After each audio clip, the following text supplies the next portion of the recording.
This question is asked by Fahad Ansar from Assam, India. But the Fahad Ansar is asking a question.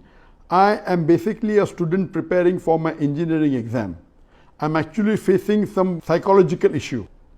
In my recent observation, I feel that whenever I try to increase the intensity of God consciousness or my Iman, then I cannot focus on my academic performance. And if I try to focus on my academics, then my intensity of God consciousness weakens. Why am I not able to carry out both with perfection? This is a very important question.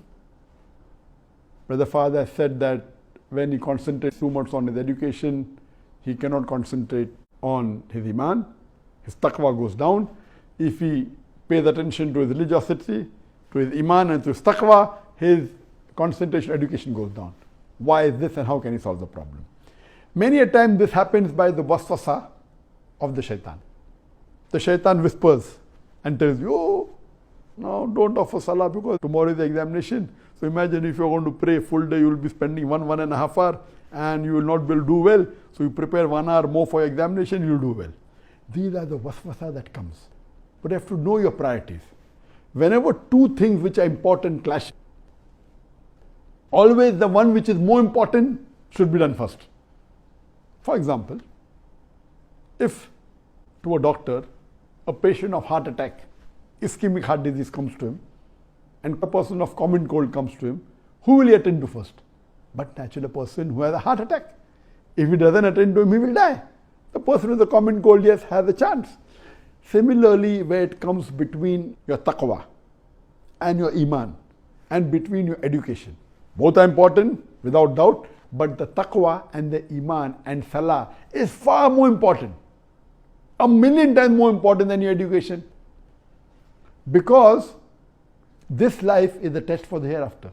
And as I mentioned in my previous answer, that the beloved Prophet Muhammad said, it is mentioned in Sahih Muslim, volume number 1, hadith number 246, that the Prophet said that between a man and kufr and shirk is not praying of salah.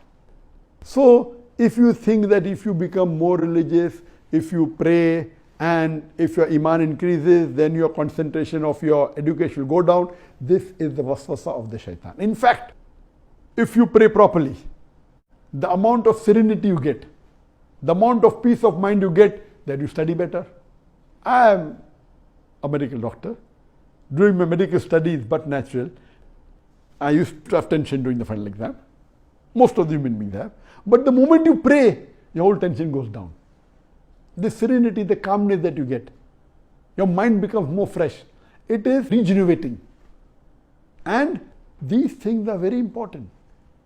These things are a must every day of your life. So my request to you is that between the two, your taqwa is more important, your iman is more important, your salah is more important. That does not mean that you neglect your education and your study. This waswasa will surely go away. In your salah, you pray to Allah subhanahu wa ta'ala, please let me concentrate. And the moment you pray to Allah subhanahu wa ta'ala, please let me do well in the examination, please let me concentrate, inshallah, you will prepare for the examination better and you will fare also better. And when these thoughts come in your mind, you have to read, A'udhu billahi minash shaitanir rajim. A'udhu billahi minash shaitanir rajim. I seek refuge in Allah from Satan the accursed. Very important. And the moment you say this, inshallah, your mind will come back into the track. But always remember, number one is taqwa, is iman, is salah. It is nowhere close to any other thing. And inshallah, if your taqwa is high, if your iman is high, if your salah is in place, inshallah you will do well even in your examination. Hypothetically, even if you don't do well in the examination, you will not do good in this examination of the world. But this life is an examination for the hereafter. As Allah says in the Quran in Surah Mulk, chapter number 67, verse number 2, Alladhi khalaqal mawta wal hayat. It is Allah who has created death and life to test which of you is good in deeds. Inshallah, you will pass in the examination of the hereafter. And when we do dua, we say, Rabbana atina fid dunya hasnatan wa fil akhirati hasanatan wa qina adhaban nar. That, oh Allah, give me the good in this world and the hereafter. And save me from the torment of hellfire. And we pray to Allah, Rabbi zidni ilma. Increase me in knowledge. and give me beneficial knowledge. So inshallah, if your taqwa is high, your iman is high, your salah is proper, inshallah your education also will be better and you will come closer to Allah subhanahu wa ta'ala. It will benefit you in the hereafter as well as in this world.